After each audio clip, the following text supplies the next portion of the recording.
இன்னைக்கு டே 27 லஞ்ச் சீரிஸ்ல ரொம்பவே சிம்பிளான ஒரு நான்வெஜ் மீல் தாங்க குக் பண்ண போறோம். நல்ல காரசாரமா ஒரு மட்டன் சுக்கா கூட நல்ல சூடா கம கமன்னு ஒரு ஆனியன் மின்ட் ரசம் வச்சு சாப்பிட்டு பாருங்க. அவ்வளோ அட்டகாசமா இருக்குங்க.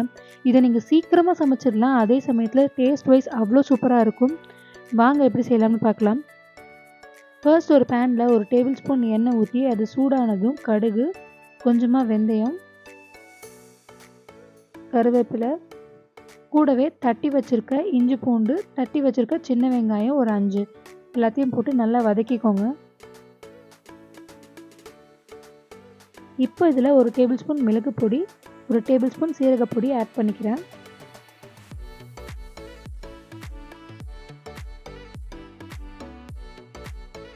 ஒரு கொத்து புதினாவை ஆட் பண்ணி அதையும் நல்லா சேர்த்து வதக்கிக்கிறேன். புதினா நல்லா வதங்கினதுக்கப்புறம் அதில் கரைச்சி வச்சிருக்க புளி தண்ணியை ஊற்றிக்கோங்க. நிறைய தாராளமாகவே தண்ணி ஆட் பண்ணிக்கோங்க. இதில் ஒரு பிஞ்ச் மஞ்சள் தூள், கொஞ்சமாக பெருங்காயத்தூள், தேவையான அளவு உப்பு போட்டு நல்லா கலந்து விட்டு கொதிக்க வைங்க.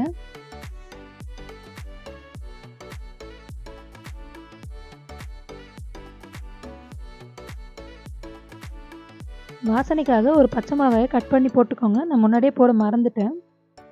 எல்லாம் கலந்து விட்டு ஒரு கொதி வந்த உடனே ஆஃப் பண்ணிவிடுங்க.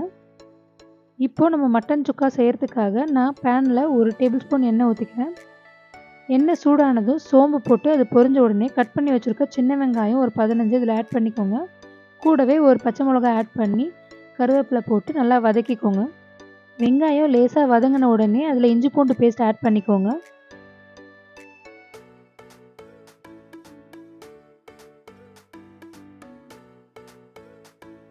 இப்போ இதில் ஒரு பிஞ்ச் மஞ்சள் தூள், அரை டேபிள் ஸ்பூன் மிளகாய் தூள், 1.5 டேபிள் ஸ்பூன் மல்லித்தூள், 1 table spoon garam masala, 1 table spoon சீரகத்தூள் எல்லாம் போட்டு நல்லா கலந்து விட்டு வதக்கிக்கோங்க. இப்போ நான் ஆல்ரெடி மட்டனை உப்பும் மஞ்சளும் போட்டு குக்கரில் வேக வச்சுருந்தேன். அந்த மட்டனை இது கூட ஆட் பண்ணிக்கலாம். நல்லா கிளறி விட்டு தண்ணி சுண்டுற வரைக்கும் மீடியம் ஃப்ளேமில் வச்சு குக் பண்ணுங்கள்.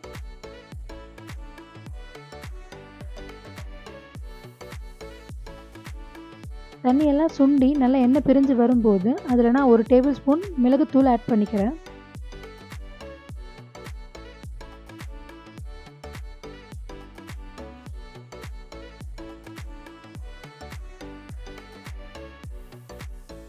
நல்லா கலந்து விட்டு அந்த எண்ணெயிலே ஒரு 2 மினிட்ஸ் நல்லா வதக்கிக்கோங்க.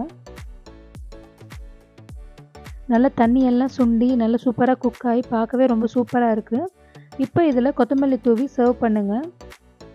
அவ்வளோதான், அட்டகாசமாக ரொம்ப காரசாரமாக டேஸ்ட்டான ஒரு மட்டன் சுக்கா ரெடி ஆயிடுச்சு. இது கூடவே நம்ம ஆல்ரெடி செஞ்சு வச்சுருந்தா ஆனியன் மின்ட் ரசம் பக்காவான காம்பினேஷனாக இருக்குங்க. நீங்களும் கண்டிப்பாக ட்ரை பண்ணி பாருங்கள். பிடிச்சா லைக் அண்ட் கமெண்ட் பண்ணுங்கள். நம்ம சேனலை சப்ஸ்கிரைப் பண்ண மறந்துடாதீங்க.